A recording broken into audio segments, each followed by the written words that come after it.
Hello, Intellectual Chocolate family. I am so excited to be coming to you today. I know it's been a moment, but I have a special interview for you today.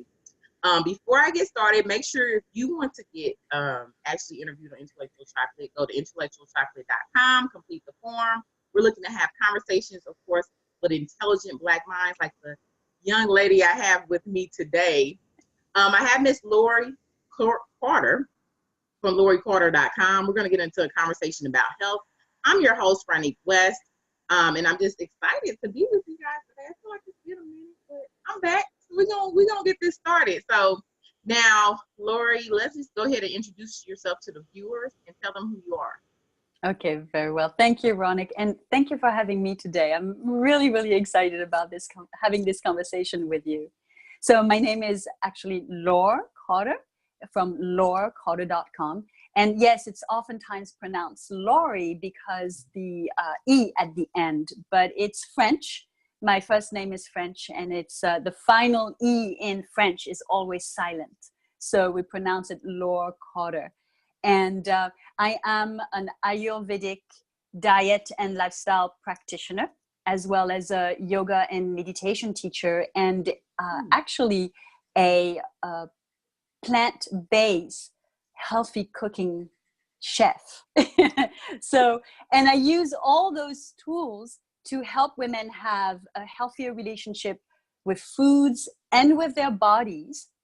And if they're wanting to lose weight, to shift from a very restrictive diet approach to a healthy lifestyle, whole health, holistic approach. Nice. So now I was kind of course, reading up on you, and you do have an interesting background. Now, where are you from? And just tell us about your journey growing up. Yes, absolutely. You're right. It's very interesting. So I'm actually French American. I'm African American on my father's side. I was born here in South Florida, and I am French on my mother's side. And really living in South Florida in the 1960s was very challenging for a multiracial couple. And my mom ultimately left to the island of Martinique, which is in the French West Indies. And it used to be a French colony, and it is now called a overseas French department, which was really a blessing for me because she's originally from France. I did live part of my life in Paris and hated it. Yes, I did. So living in Martinique, I just felt right at home with people like me, basically, and being in nature. Okay. Why did you hate Paris? Can I ask? Yes. Okay. So many Americans, so we have this idea, especially in the African American community, that back in the 30s, 40s, all the way perhaps to the 60s, African American artists were welcomed in Paris, right? And it's true, they were welcomed. But in my personal experience, living in Paris, you do have an experience of prejudice that is, I would say, even worse than in the United States because it's not overt. You know, you don't quite get like, was that real? Did that really happen? It's not overt, but there's quite a bit of prejudice in Paris. And then it's a very individualistic. So it's everyone to each his own and everyone for themselves. And there's not a big sense of community there like we can have here, except that if you went to the south of France, it would be a little different because then you have people coming from all over the place, and especially former French colonies. And there's more of a mix of culture and traditions and knowledge and ideas. It's much more different than living in Paris. Yes. Okay. Well, that's interesting. But I've been studying a lot about other countries, so that was just one of my questions. We're gonna, of course, get into the health, but I have learned that racism is definitely global. And I think America has, unfortunately, in your face and the overt, where you're like, okay, was that racist? And then you realize it was. Yeah, I got to do this too. Yes, but at Yeah. least you know where you stand. Yeah. So, or you can figure. Sometimes you don't know though. It is a lot Yes. that goes Yeah. on you don't know in America. It's Yes, interesting. that's true. Yeah. Yeah, I think every country that has been developed had some type of slavery or like what you learned to get the country to where it is today. So then Yes. all those historical things still exist, unfortunately. Doesn't matter Yes. where it's at, is what I'm learning, Yes. especially if it was really heavily metropolitan. So, Yes. Yeah. yeah. Yes. So let's get into this conversation because I guess, I was really interested because you had the 3-month program that helps women transform their health. So tell us a little bit more about that. And then I probably going to have a lot of questions because you said that it's more of really transforming and then the result of it is weight. Yes, absolutely. Yeah. So I do market it as a weight loss program or a sustainable and permanent weight loss program because most of us as women are interested in feeling good in our bodies, right? And looking good as well, which there's nothing wrong about that. It's totally, absolutely normal so that we can really, be into our queen Oh, being, right? yes. Yes, I love those earrings. So, but in truth, because I'm using the tools of Ayurveda, and I'll tell you a little bit more about Ayurveda, is that the difference is that the weight loss approach is really, as I said earlier, a health and balance approach. It's more of a holistic approach, which personally I feel, my own personal experience, but as well as working with my clients, and I work mainly with women. I'm a big feminist at heart, so I want to support women as much as I can because you probably know this. How you feel in your body really affects how you're going to interact with other people or how confident you will be in the world, right? Hmm. Yes. Yeah. So absolutely. So that's why I want to serve women and help them reach that confidence that you can only really gain when you're feeling full of energy, when you're feeling youthful, when you're feeling, light in all sense of the word, right? In terms of lightness. So we what I teach in this program, in this 3-month program, is healthy lifestyle choices as well as healthy food choices and habits that ultimately result in almost effortlessly in weight loss. But what happens when you focus on health, it's not just results short term, you get results Long. long term Oh, for I the love it. rest of your life. Yes. Yeah. Yes. I love it because, and then we'll get a little bit into my journey. I think follow me on social media. If you're joining us today on Intellectual Chocolate, you've probably heard of my weight loss story. So I used to weigh over 300 pounds. So I've lost a lot of weight and Yes. twice actually over 100 pounds. The first time I think it was short term. The second time I really focused on my health and changing my habits. Like if you just notice here, like I have my beet juice that is kept drinking for the morning, and I was eating those kale chips. So I'm passionate about health too because I think it's just for me though. You said a couple of things. One about the confidence. I feel like I was way more confident when I was heavier.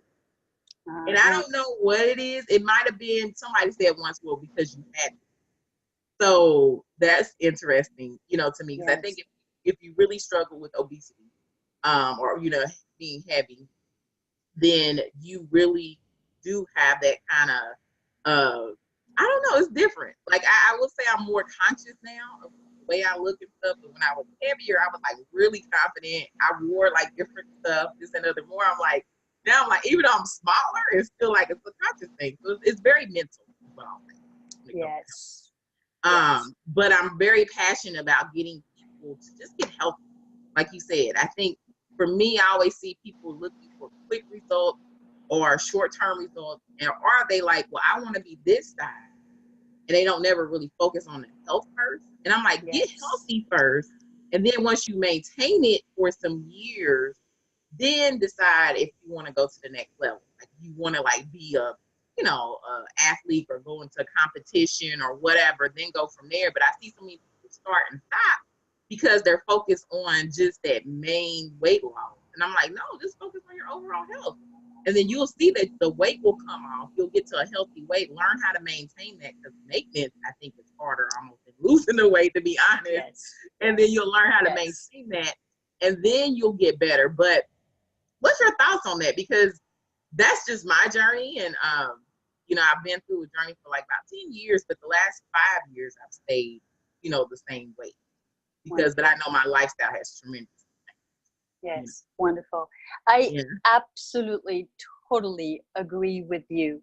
And thank you for sharing your personal experience in terms of feeling more confident when you were heavier. Mm-hmm.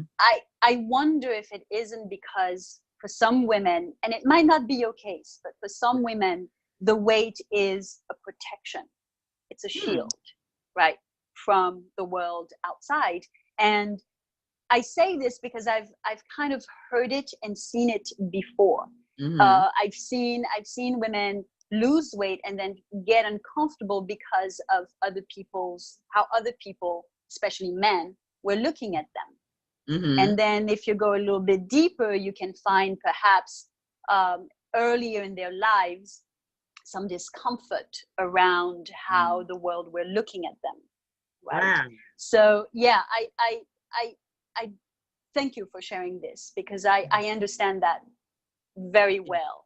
I'm myself, I would say curvaceous. I'm thin, but I have hips and I have a butt, and I went through teenage years of, going into a taxi or a bus and then men grabbing the butt and all of that. And that did affect my self-confidence. That did affect me to some degree. So that's why I wonder if there isn't part of that a way of protecting oneself. But in terms of what you said afterwards, that get healthy first. Absolutely. And so and it's interesting, even more so because from a point of view of Ayurveda, weight gain is a precursor symptom of more important or more serious imbalances, symptoms, and disease.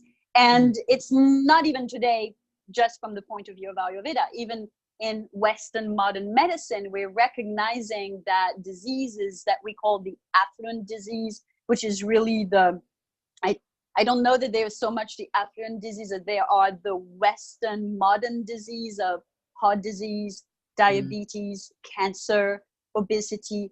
Those are today recognized that they're related to weight gain oftentimes, right? It starts with weight gain. It starts with weight issues. It starts with abdominal or visceral fat. It starts with all that. Right. So definitely leading with the health. And I think it's even a better motivation, isn't it? Because a lot of the women, when they talk to me and they say, oh, I'm just being vain. I know it's about my vanity. I just want to lose extra pounds and what have you. But the truth is, I veer them back to, well, actually, no, it isn't. It's about your health.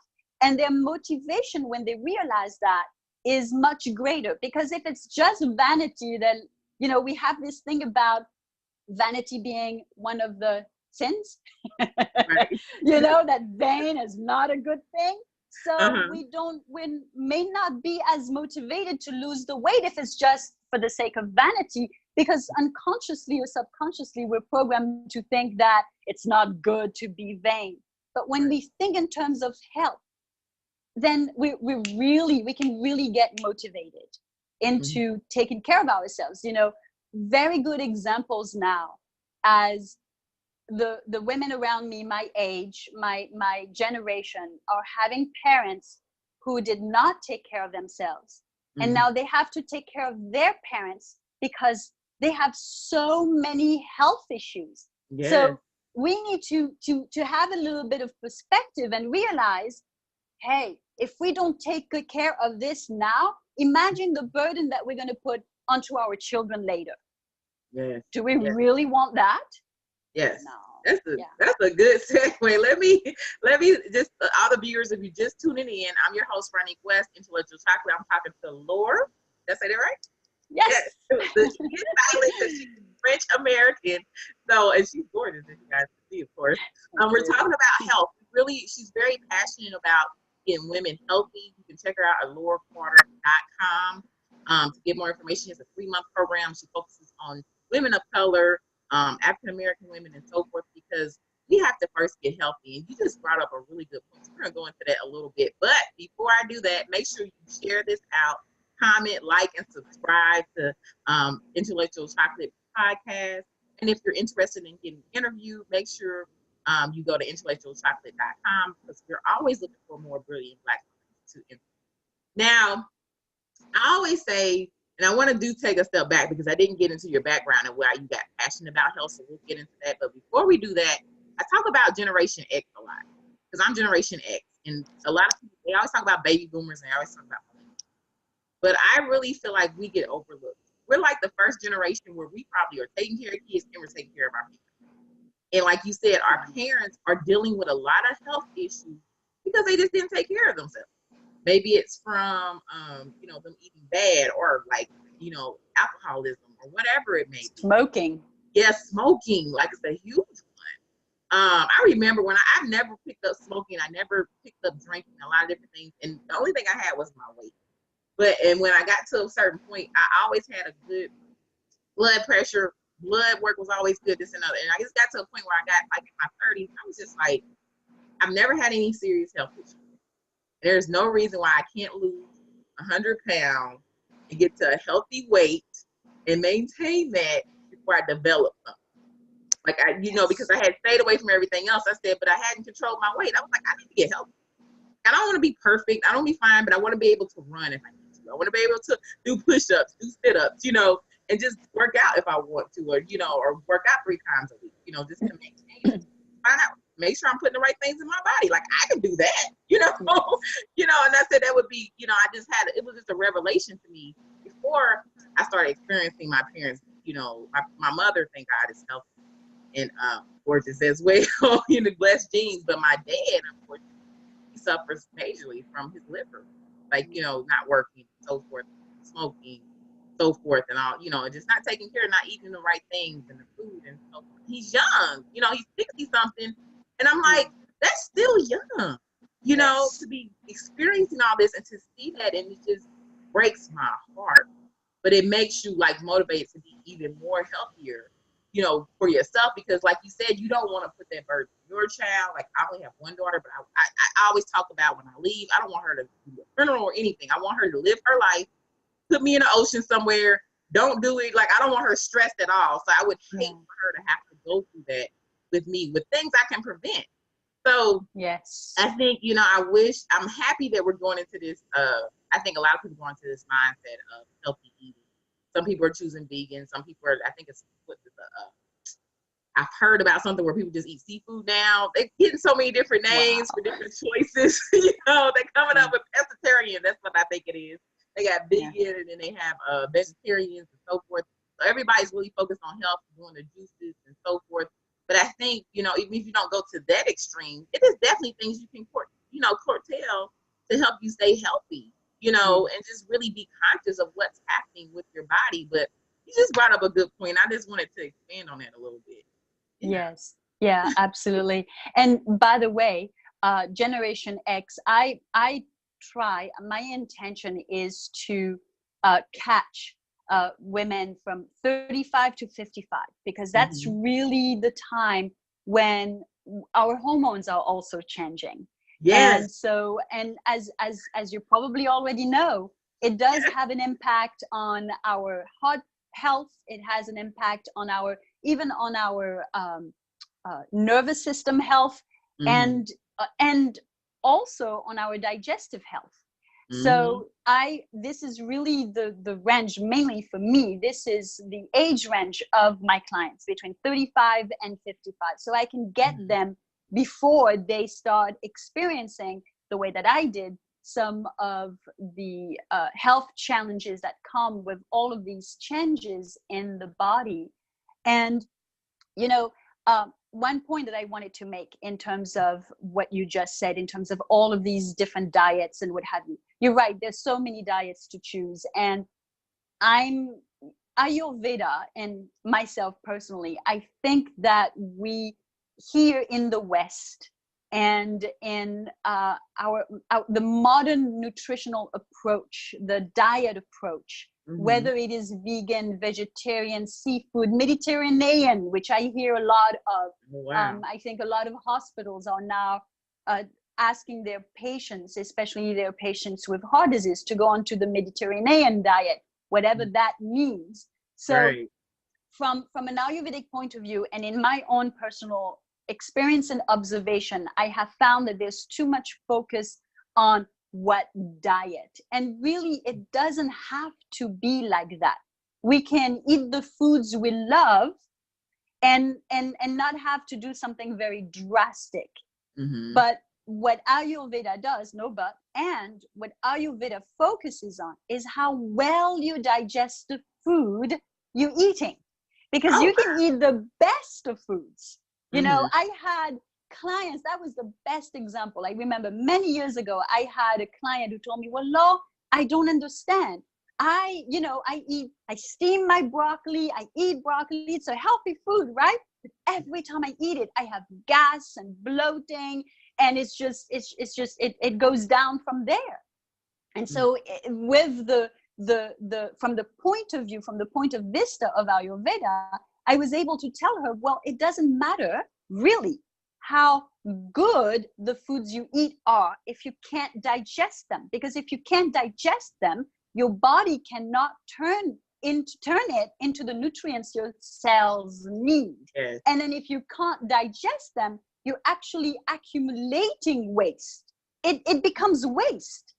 And from an Ayurvedic point of view, I love to say that, and I think it's a big aha for a lot of women I speak to. Weight gain, the root cause of weight gain, and any imbalances for that matter, is a buildup of waste.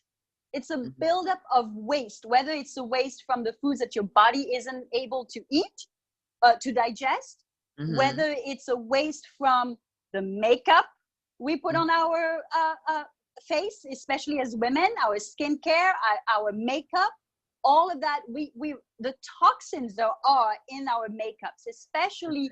That's another thing that I address in my coaching program, especially as women of color, because we have in our makeup, we have even more toxic products because of pigmentation than would, let's say, a makeup line for Caucasian women.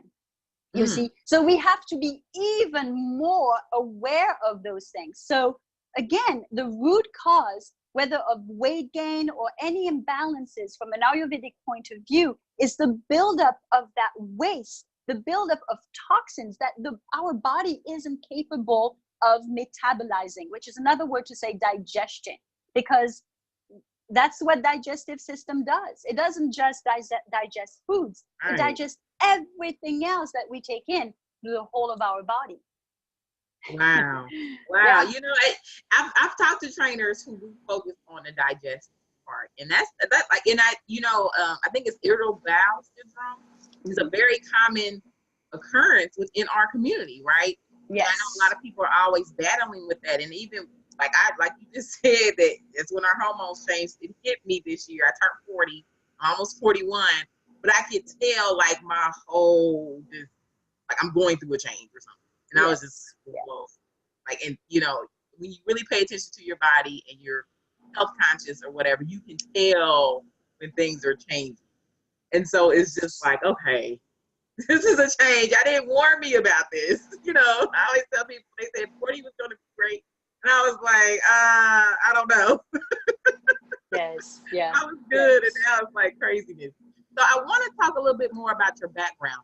I didn't cover that yet, but I want to know why, like, how did you get into this whole health thing and being conscious for women of color? And then what's your background? I know you do yoga and so forth, but just kind of tell us about your history so we'll know who we learned. Yeah, yeah, absolutely. Yes. So personally, when I reflect back, and I've been asked this question a lot, how did it start for you? And when I reflect back, I think it really started as a young girl. I was privileged to have my mother's, where my mother is from is Alsace-Lorraine. So Alsace-Lorraine is a place right between Germany and France, let's say. And so during World War II, and even before, over the years, Germany and French were fighting over Alsace-Lorraine. Okay. But anyway, the reason I'm saying this is because every holiday or every some weekends we would go out to my mother's little hometown, which is country. At that time it was just country, and my grandparents had already passed away, but I was fortunate enough to still have my great aunt and great uncle. And I mean, it was so down to basics that they didn't really even have a place, a bathroom, basically, where you go to the toilet. They didn't even have toilets, So an outhouse. Really... They had outhouse? Yes, Wow. outhouses, absolutely. And they had a barn, and they had, in the barn, they had hens, and they had a goat, and they basically had a garden and ate what they grew.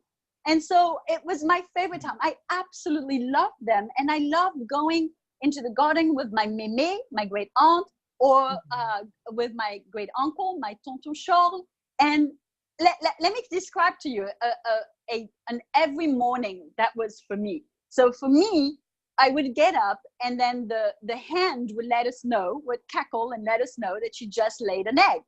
And so I would just get down the stairs, go grab the egg, still warm. My mémé would be milking the goat, and you could smell the freshly baked bread in her oven. And that's what I had for breakfast. I had raw goat milk with raw beaten egg and fresh bread. I mean, you can't get, beat that. I know, you can't get more natural than that. And then when my mother moved back to Martinique, I was even more blessed because I called her my adopted grandmother. My mother remarried. And my adopted grandmother, we just connected on the soul level. So I stayed with her in her little house. She had that she built with her own hands. She would tell me stories of working in the sugarcane, as a young teenager and a young girl. I mean, I just learned so much from her. And she had a little plot of land, and she had some hens, and everything that we ate came from there. So, this was normal living. This was, we call it organic today, but organic is just a brand new word, really. Everything was already organic. So I got this sense of the connection between how I felt and nature at that time. And living in Martinique, at that time was also, I would just go out on my own in the forests, in the countryside, just look at animals, look at trees, pick up mangoes from the tree and just eat it there and sit. That is unfortunately an experience that a lot of children even today no longer have. So I was really blessed with that. And I believe that that's what formed me at an early age. And then later on, interestingly enough, I learned meditation. And I was listening to one of your podcasts from Georgia Woodbine. She's the one who wrote the book Total BS. I loved it. And she was talking about meditation. Yeah. And then what happened is I was discovered as a model. And really, when I saw what was going on in the modeling world, I went back to what I knew. That really helped me stay grounded in a very ungrounded world, right? Right. And so that's a bit of my background. Later, when I stopped my career, my modeling career, I studied basically languages. was always curious about spirituality, about religion, and about politics. I felt that they all went kind of together. You know, when you study history, you see how religion, politics really meshed together. Yeah. They impacted each other. So I actually have, yes, a bachelor degree from France in English, but also in literal Arabic. Okay. At that time, living in Paris, we experienced terrorism attacks in the metros, in the streets. That wasn't what we hear as a nation, in America, we experienced in 9/11. We were already kind of experiencing on perhaps a smaller level in Paris on a regular basis. So for me, I turned to I wanted to understand, first of all, Islam. I really wanted to understand it. And I wanted to understand the politics from this region. So I have a bachelor degree in literal Arabic. And I thought that I would go into diplomacy. Oh. And then I came here because my father got very, very sick. And my father passed away around the same year that we had 9/11. I actually lost quite a few, not from 9/11, but from family that year. I had a lot of loss as well, as a lot of the people in our nation. And then it did something to me. I fell into depression for a little while. And then I took myself out of it, going back to what I knew. Yeah. Yes. Yeah. Yes. And so then that's where you got into this whole healthy and then the transformation, especially from your story. I can understand how you would come up with a program that transformed health, because it is a mental thing. We were talking before we got started, and I said, you know, losing weight and getting healthy is really a mental thing. I think at the end of the day, I can speak on it just because I've weighed 300 pounds, lost weight twice, and, you know, maintaining today, but it's still a mental thing. Even with the confidence, like you said, you feel like my heavier weight was probably a protection from something that I was protecting myself from. And that's why I probably had more confidence then. And now it's like a little bit more revealed, I guess. And it's kind of like, you know, yeah, I wish I could see that. You know, I never thought about it that way, but you triggered something in me. I was like, oh, I could kind of see that. Because I am a little bit more, I think, shy now, but people would say I'm not. So it's kind of like, to me, I feel like I am, but I'm probably, you know, most people say, no, you're an extrovert. I'm like, no, I feel like I'm more, you know, a little bit more hidden. But I just think from the whole thing with your loss with your family and, you know, your dad getting sick, I experienced my mom getting sick and then moving back home and taking care of her, you know, to, well, a different state. I had to do that for too, and that just also helps you to reconnect. But then when you're taking care of people and you're experiencing a great loss, you can sink into a state of depression, and it's important that you figure out how do you pull yourself out of it, or how do you maintain it, or even just be aware of, you know, who you are as a person, and that you have a root cause to go back to, or you have those root foundations to go back to. Like for me, it's always, I grew up in Christianity, so I fast, I pray on a regular basis. You know, that's just something that I do because that is my root, but then that keeps me grounded. You know, if I ever have to, you know, go beyond that, then I know, but I know like on regular, I'm fasting, praying, something golf. I usually get into that, but just that helps you, of course, to have that foundation. I would love to have had a childhood like that. Yes. I always tell people at this point, I think my dream house would be a place where I can have a farm and grow my own food. Yes. Like, I don't know, like most people still are like kind of, some people are still on the whole big house and dream car thing. I'm like, no, I'm thinking like garden, farm, tractor, you know, where can that be? Get some hens. I want to, you know, raise some hens and so forth and some chickens. Yes. Like, I don't know, like I just feel like we're in that stage where a lot of people are getting back to that. So that's really interesting. Let's talk a little bit more about really before we get, let me re-up, but then I want to get into like really the things that affect our community and how you perfect that, Laure. That's fine. So If you're just tuning in, I'm talking to Laure Carter from lauracarter.com. I'm your host, ronicmwest. Please share out this broadcast, comment below. We want you to join this conversation. Health in our community is something that we have to begin to discuss. Not only being at a healthy weight, but mental health is like so critical for us. So we're discussing this topic, but more on the healthy and transforming your mind. And then a result of it is weight loss. But we're looking for more folks to interview on Intellectual Chocolate. So go to intellectualchocolate.com if you're a brilliant Black mind. We would love to interview you as well. Now, I said we were going to go ahead and get into this conversation about heart disease, obesity, cancer, diabetes. We know that plagues our community. So if you could talk a little bit more about those things and then how you really help, especially women of color, which is just the backbone of the families and the communities and so forth. We're always doing so much. I feel like we don't take care of ourselves a lot of times. Yes. Forget about it. Yeah. That's very true. First of all, most women in general we have ingrained within us to take care of everybody else. That's the truth for every single woman I have had the privilege to work with. And every time I tell them this story, and they know it, about getting on a plane, and just before the plane, flies, we have sometimes the flight attendant.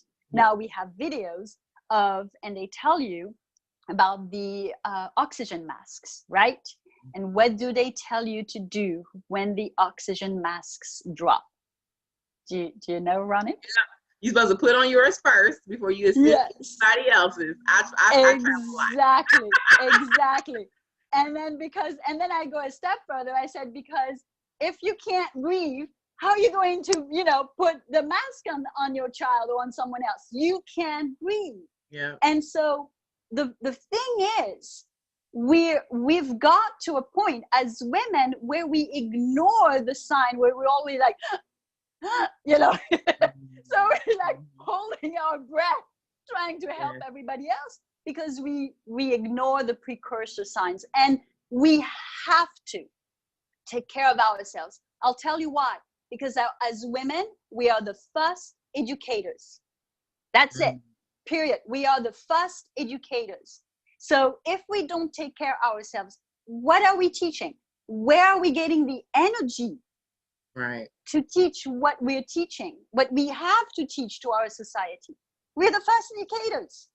That's it. So it's not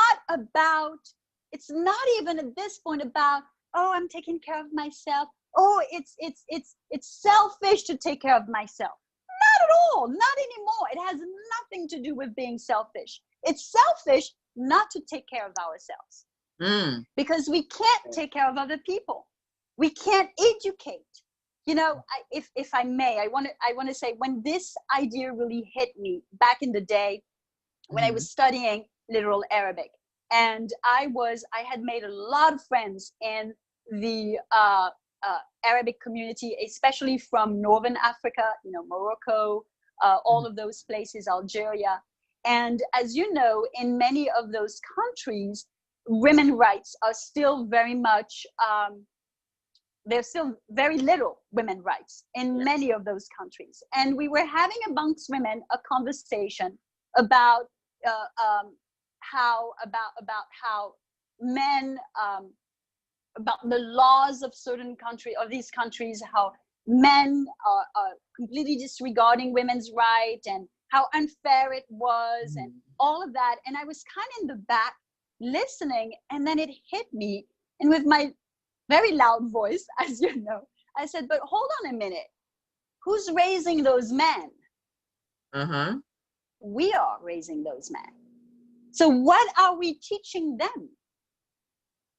If we are the ones raising those men, creating those laws. So that's really when it hit me that this is not about being selfish. This is not even about self-care and self-love. This is about really applying, this is about really our duty as women, as in this world, in this society, and in this world. We take care of ourselves so that we can educate, train properly our children, the rest of the world. Yeah. So you were talking about why I'm, you were talking about the plagues in our community, and this is why my heart goes to the community, African American community, but the community of people of color. In terms of statistics, just like to wake people up for a moment, I would like to say a few things. I wrote down just so that we are aware. So among non-Hispanics, Blacks, and I think this comes from the American Heart Association or Diabetes Association, one of them, among non-Hispanics, Blacks, age 20 and older, 63% of men and 77% of women are overweight or obese and more likely to have diabetes. 77%. Okay. Wow. 77 freaking percent. Okay, let's just wake up right now. Okay, I mean, no, come on. So for me, it's like we have to do something. And so it's interesting because when I started to look at this, and let's talk about, you talked about cancer. According to the U.S. Department of Health and Human Services, African Americans have the highest mortality rate of any racial and ethnic group for all cancers combined. Highest mortality rate. In 2010, African Americans were 30% more likely to die from heart disease than whites. Wow. African American women are 1.6 times more likely than white women to have high blood pressure, and it increases as our hormones change.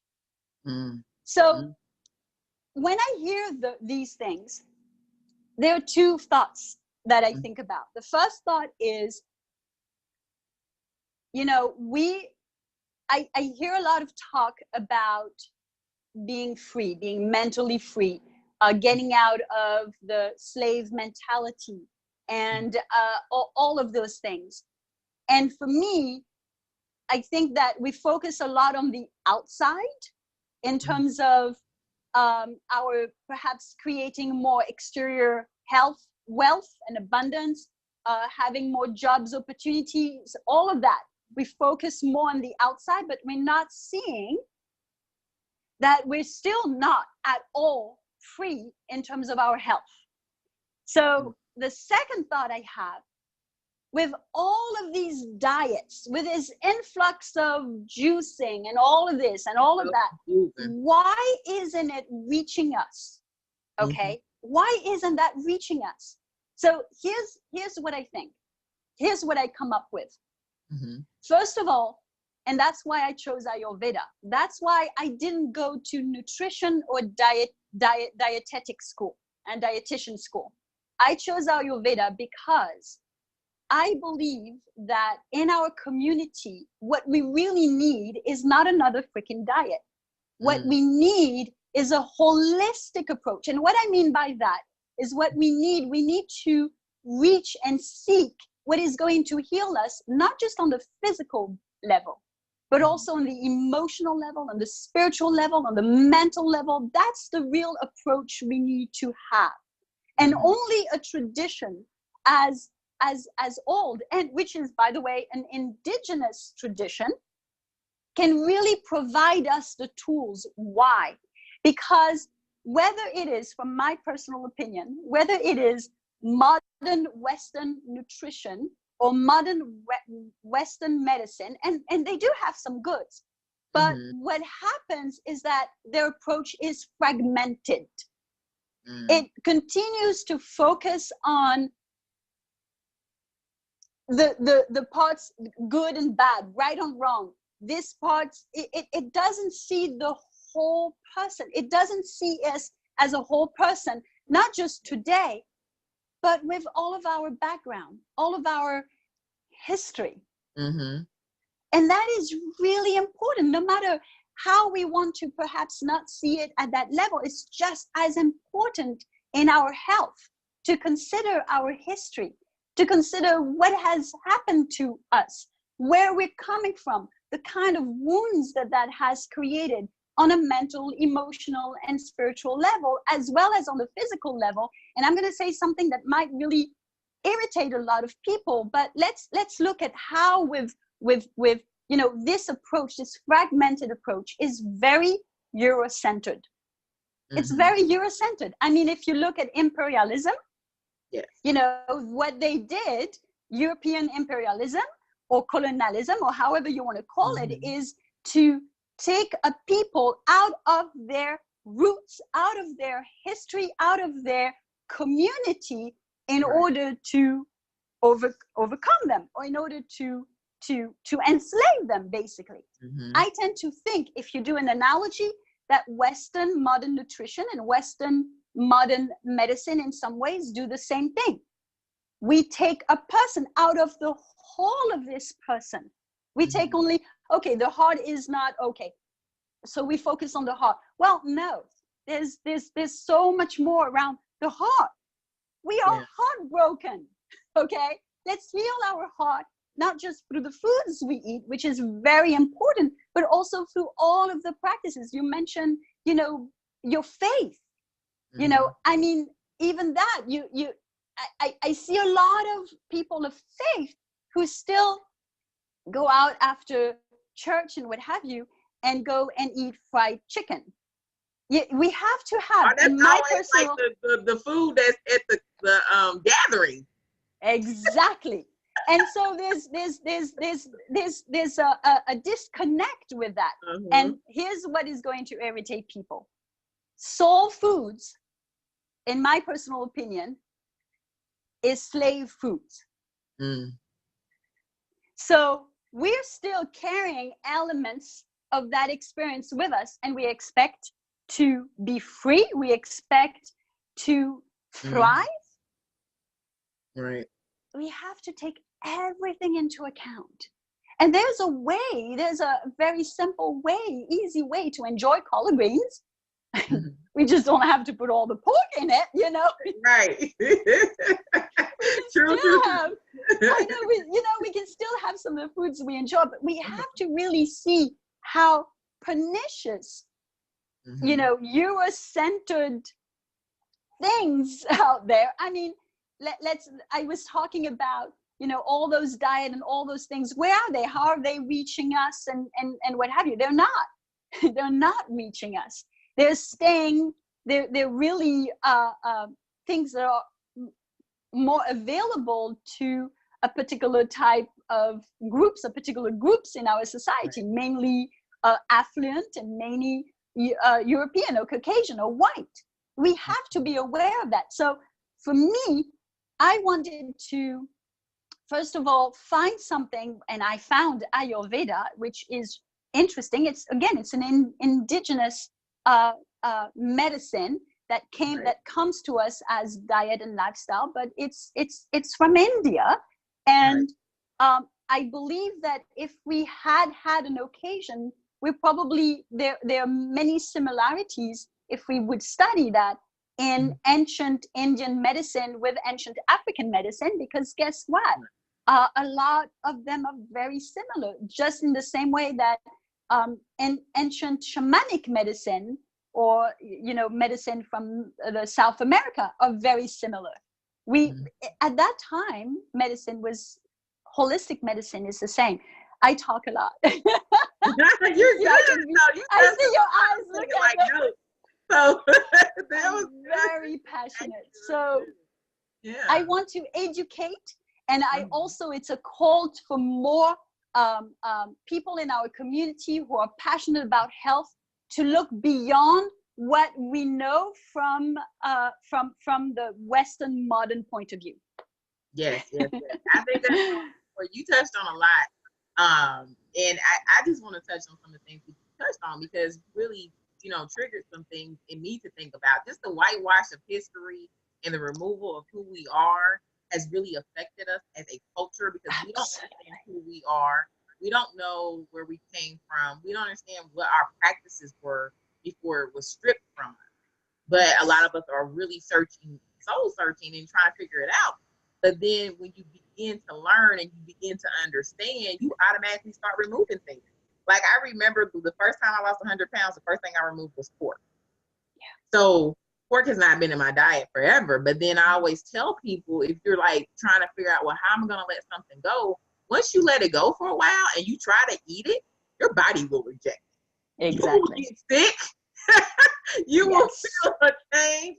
So once you at least get your mental past that you're not supposed to be eating it anyway, then your body will holistically keep you on that wavelength.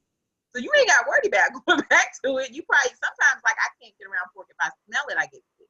So it's really interesting to see how much it's changed. But I used to, before I used to eat pork chops all the time and stuff.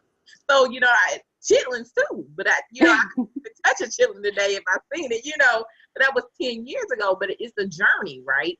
To understand. Yes. Just like it took time for it to be removed from us and for us to be, our history forget, it takes time for you to relearn it. To put that new programming back into your system that we should have so that we're taking care of our temple, which is our full body. And I also, I'm very passionate about it because I truly work out for health. I do not work out for a look. I do not work out to try to make myself look like I fit in a size 10 or whatever. I'm happy to be a 14. I am fine with it because I know I'm healthy. My mental health is good. The things I handle, everybody's like, I can't believe you can deal with so much. I said, because my mental health is good. I tell people I work out because it keeps my mental health in balance. Yes. I can tell when I'm off. I'll be like, hey, I need a moment, or I need to go work out, or, let me go, just meditate. It ain't even about the diet, but, some things you should omit from your diet. We got to stop eating flavors. I agree with you. Eat it in moderation. You don't have to give up everything, but learn how to eat things in moderation. Try to do your diet at least 80% healthy. That is not going to kill you. Absolutely. Make sure that other 20% is not healthy. Your body will get rid of it because you have now at least got that balance in. Because some people think I got to go cold turkey. When you go cold turkey, you're probably not going to see quite right. So, moderate constantly, just constantly remove it consistently, go slow with it. And if you continue to be consistent with it and get you a coach like Laura, and you'll be fine. Yes. And that's one of the reasons why my program is 3 months, because that's what I teach. I teach healthy habits. It's crowd with the goodness. Mm-hmm. Then anything that is unwholesome for you will leave on its own. And then one of the ways that I do, because I really had to recognize that, I realized that many of us, many women, do not know how to prepare foods, how to prepare vegetables, plant-based foods. So I actually, in the program, teach how to cook with vegetables. We have 3 sessions in the 3-month program where and that's why I went to cooking school, because I really wanted to find a way that we can prepare our foods that is efficient, that doesn't cost a whole lot of money, because plant foods don't cost a whole lot of money. And then how to look for it. When you're in a store, what do you look for that would be wholesome and good for your body? How do you shop? Things like that. Yeah. You got me intrigued. So you guys don't take the program that's listening to it today. I'm probably going to take it because I'm just all about, since I turned 40, I can tell some differences, and I'm doing I'm close to my birthday, 30 days from my birthday. So every time it's my birthday, I literally go on a fast just to clear what's to happen in the new year. So I'm in my fantastic right now. So that's why I had the juice out, because I actually period, just to be clear. I just like to do that. It just really helps. Beautiful. But I really love that you talked about that, because I think with understanding how to cook, and I'm not shocked a lot of people don't know how to cook, because I can just remember me growing up and me teaching other women that were close to my age or younger how to literally cook, because they don't know. I don't know why that's kind of went away or not being taught anymore or whatever. I don't know what happened. But my mom didn't cook in my house. My dad actually cooked in my house. So I grew up in a household where my dad was the cook. He was the worker too. He was a fireman. He cooked for the firehouse too. So, but my mom didn't really know how to cook. So I always was the one that cooked. But it's really odd that you say that. I can believe that people have to know how to just like make basic meals and healthy meals. Yes. Sometimes it's a lot of, because especially with a fast-paced society, everybody's going out, buying food. And the other thing I noticed, still on health, which is kind of bothering me, honestly. Every single place has delivery. McDonald's, Wendy's, they have some delivery app where you can now get the food delivered. Yeah. And I was just like, this is too much. Yeah. Like, I know. convenience, but I'm just like, you don't need, like, I'd rather see more delivery from grocery stores than see it from fast food. Yeah. Yeah. That's Absolutely. just me, my opinion, Yeah. But I was just like, man, people are not going to have to leave their house and they still can get everything they want at the comfort of their home, and it's still unhealthy. Like the unicentric approach of keeping everybody unhealthy, which we know then leads to medical costs, which leads to diseases, which leads you into this whole cycle of constant making sure your money's going out the door. Exactly. I'm like, yeah, we're talking about keeping the dollar in the community, but in terms of our health, we're giving our money away. I mean, I don't know, but medication, diabetes medication, heart medication, this is really expensive. It is. I mean, And then, you got to think about it. And I think because it doesn't hit you till later on, like you said, we talked about our parents, we end up taking care of them. And then a lot of people complain that healthy food is more expensive. I said it's not as expensive if you end up having to take medication for your rest of your life, or you end up in the hospital. Exactly. What's the trade-off? Would you prefer to pay it now on the front end? And I think that's where we have to get back as a community to think about long-term. Yes. We always are into the day-to-day and instant gratification. And our ancestors were not that way. They respected the body. They respected the earth. They respected the things around them. We're not unicentric. We are. I remember we're going to end the video here soon, but you really got me thinking someday. One day I was riding a Uber driver. I was traveling. He was going to, I don't know, he was taking me to where I consult. So I think I was going on location. And I remember him talking to me. He was like, one thing I have realized being in America, not from America, whatever, he said, you guys don't realize that people call African Americans. He said, y'all are chosen. He said, you guys are spiritual deep inside. And he said, really your community needs to get back to that spirituality. Now this was a foreigner that has been in America maybe a couple years, and he's the Uber driver, so he talks to everybody and exposed to everything. And he was like, it's something about African Americans. And that just hit me. And I was just like, I could see that. He said, you guys are really, he said, no matter what, you guys are still very spiritual. He said, you guys have to really get back to your roots. And so you really touched on that. And I really appreciate you being with me today. Any last comments or thoughts you have before we wrap up the session? It's easier to start, is easier than we think. I really want to say that. And you touched upon it.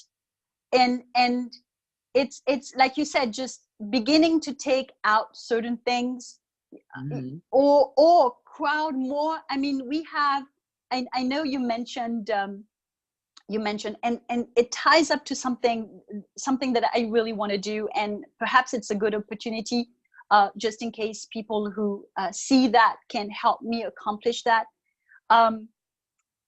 It's one of the things that you talked about is your dream would be to have a farm and live from the land and all of that. And it's wonderful.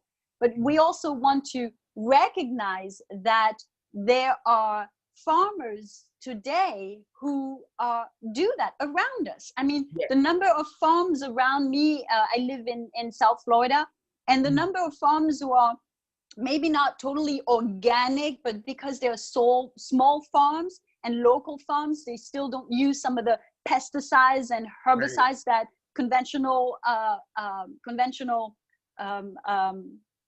what you call it, people who grow foods, conventional farmers do. And so they're here, they're in the green markets, the farmers markets. And so Yes, so we can go to them, we can support them, because I really believe that one of the things that has to happen for better health for all of us across borders is conventional farming has to stop. It has to stop. We have to go back into smaller farmers, local farmers, supporting our local farmers, eating local.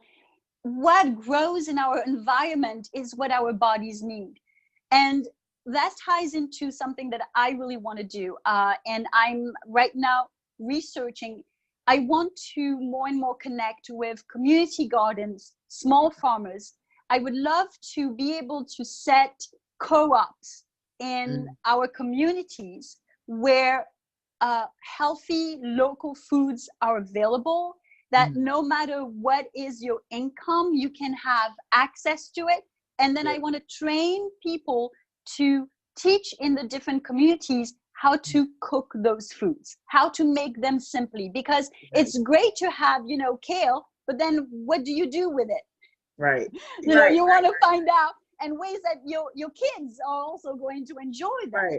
Right. So I want to take this opportunity because this is something that is really strong at my heart. Everything that I do goes towards being able to do that. So if anybody listening to this this interview is capable or has links or knows someone I could get connected with to begin this process, I think this could be done. And community gardens already exist. I think this could be done everywhere and so easily and so simply. Yes, I agree. Well, I'm interviewing you, but I definitely have some resources for you. I'm blessed to live in a place where we have a lot of local farmers. We actually have one organic farm that's fully Black owned in our local area. I'm in Georgia, but they have a huge organization called Georgia Organic. So I do actually go to farmers market. So I do have a lot of connections for you on that. So some people that are trying to set up co-ops and set up a community garden right now in my local area. So I will. Wonderful. Thank you so much. And even with the food, it's one, we have one of the co-ops, they actually have created where you get double your food stamps. So like if you are a person, you can actually go to the farmer's market and shop. They have it once a month and you can, your food stamps are double the cash. Yes. Wonderful. So, that's amazing. Yes. Yes, definitely. Yes. So yeah, it can definitely be done. I've seen it work. But we still have a mental block with our community of even them to do it, to use it once it's set up. So that you can help with that part.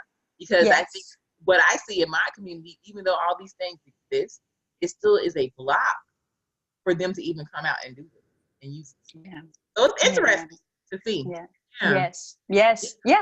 We were talking about freedom earlier, that we're focused more on exterior freedom, not really realizing what's still happening on an emotional and mental level. Yes. Absolutely. Well, I thank you for being with me today. So go ahead and give your contact information, then I'll close out after you.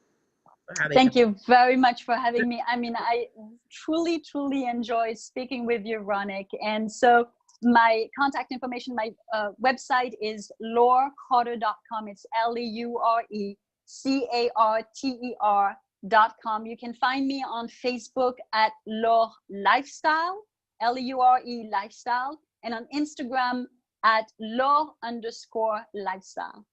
Nice. Now, I thank you for joining us today on Intellectual Chocolate. Remember, if you are a brilliant Black mind, go to intellectualchocolate.com and fill out the form. We would love to interview you here for a podcast. I'm ronicmwest. You can follow me at ronicmwest on Instagram and also here on YouTube, and check me out. Of course, I cover business mostly, but I love interviewing, so you always see me doing interviews too and bringing you more brilliant Black minds. Laura, I appreciate you being with us today. Thank you. Thank you so much. Yes, thank you. Don't forget, family, to tune in. Make sure you share out this broadcast, like and subscribe, and support Black media so we can continue to have these important conversations. And everyone have a blessed one. Thank you. Thank you. Bye-bye.